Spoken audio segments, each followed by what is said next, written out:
South Africa is a diverse country, but the South African government would like to make it much less diverse. An embattled minority of farmers, mostly Afrikaans-speaking, is being targeted in a wave of barbaric and horrifying murders. The selling of lies by AfriForum, the DA and white conservative South Africans to the UK and the US, was supposed to be easy. I think what Trump is talking about here is future action rather than action that's already been taken. But that's not what he said, Ernst. The most powerful countries in world history would go in, topple the black government and transform South Africa into a conservative, pro-American and British oasis. But these lies blew up in the faces of many white South Africans, and it changed both white liberals and white conservative South Africans. It changed the media's coverage. In fact, it changed much of the country forever. Still, you discriminate against the young white people of South Africa. Within a decade of the ANC coming to power and dismantling apartheid, white South Africans, who had retained their wealth without ever acknowledging or apologizing for the atrocities of the past, began seeking ways to regain control. With no push for reparations from black South Africans, their options were limited. They looked to Western nations, either hoping for support in toppling the black-led government or seeking refugee or asylum status abroad. To justify their cause, they began fabricating lies. Black South Africans were killing them. Blacks wanted to march in and take land from them. But those two narratives were false, fabricated by many white South Africans, sold to Western nations, and relentlessly promoted using every available resource. Yet, despite their efforts, these claims have been repeatedly debunked over time. These lies may now lead to aid being cut, the possible cancellation of AGOA, and significant repercussions, felt most acutely by white South Africans. After all, they are the ones primarily trading with the US and reaping the profits, while others are left to bear the consequences. For years, AfriForum, VF+, ACDP, the DA and Solidarity have led an international campaign focused on land reform, farm murders, and so-called minority rights, a narrative imported directly from the American right-wing media and podcasting sphere, often stripped of South African political context or legal nuance. AfriForum took this campaign even further, appearing on Fox News to spread the same misinformation it had been pushing on social media. This broadcast played a key role in bringing the issue to Donald Trump's attention. In 2018, while still US President, Trump tweeted his concern about the supposed large-scale killing of farmers, triggering a diplomatic dispute between South Africa and the US. The DA reinforced the claim that white farmers were being systematically targeted because of their race. Alongside other conservative white parties, they have spent years traveling between South Africa and the US, launching awareness campaigns, media blitzes, and strategic marketing efforts to reinforce the narrative of land grabs, farm murders, and chaos. Recently, this campaign escalated, culminating in Trump's latest remarks about land being confiscated in South Africa. Exactly the kind of attention AfriForum, its leadership, the DA, and apartheid-linked media have long sought. This follows a sustained, far-reaching international effort to paint South Africa as a lawless state where property is under siege and farm murders are state-sanctioned, an image that is not only misleading but entirely false.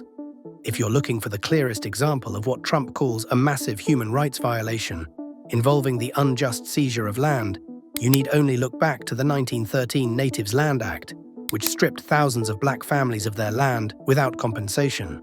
While South African President Ramaphosa recently signed the Expropriation Bill into law, the claim that the current government is actively and arbitrarily seizing land without compensation is entirely unfounded. There is no record of South Africa's democratic government carrying out expropriation without compensation.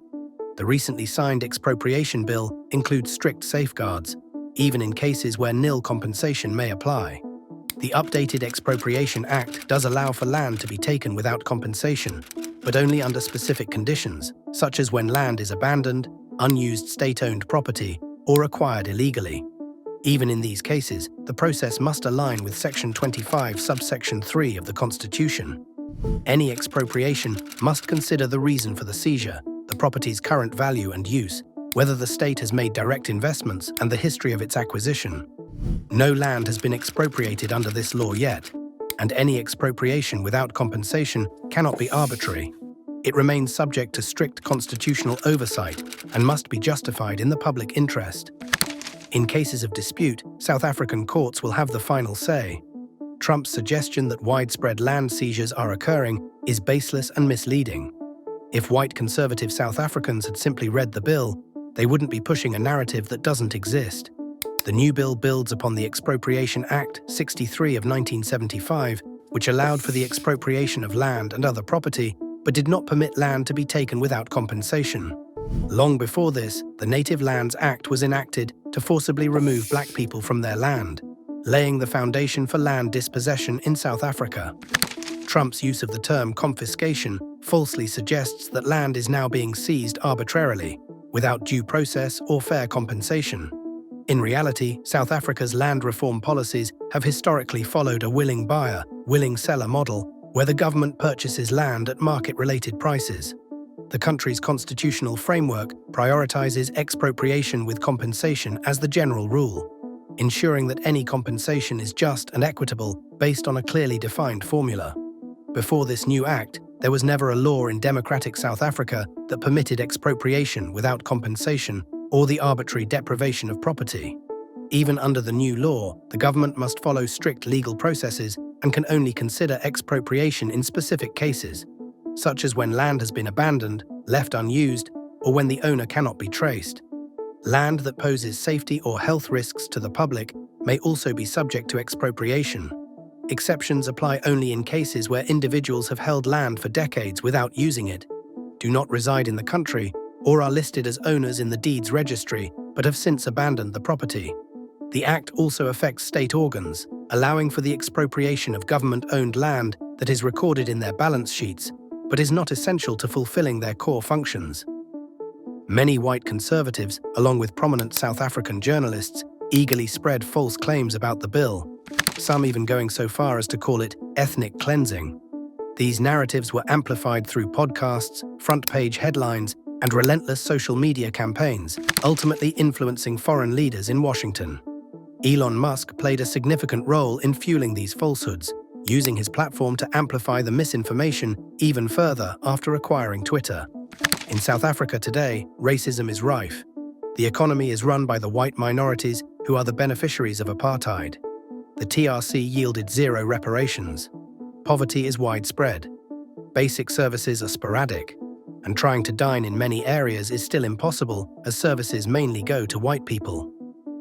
Many white South Africans express a desire to leave the country for Western nations, but financial constraints often make relocation impossible. In first world countries, they would not have access to low-cost domestic labor and would need to manage household tasks themselves. There, they would be on equal footing with others, without any perceived special status, an idea that unsettles some. As a result, rather than emigrating, many choose to contribute to instability within South Africa. Over the past decade, they have spearheaded international campaigns, produced reports and studies, spoken at conservative conferences, and aligned themselves with controversial European nationalist figures, often expressing open admiration for them. These white conservatives insisted that they were above rules and that they had a right to ask Western nations to destabilize and overthrow the country's black leadership. The DA is one party that has attempted to backtrack on the very same lies it helped create and spread, many of which amount to acts of terrorism. The party forgets that the problem with acting like you're above the law is that it gives others an excuse to break the rules as well. Today, the whole country is dealing with those consequences. But what about the consequences for the government officials who lied about farm murders and land expropriation without compensation? Or for the media that repeated so many of those lies instead of investigating them? Trump's second era seems more destructive than the first. To find out how South Africa is not ready for what's to come, you want to watch this video.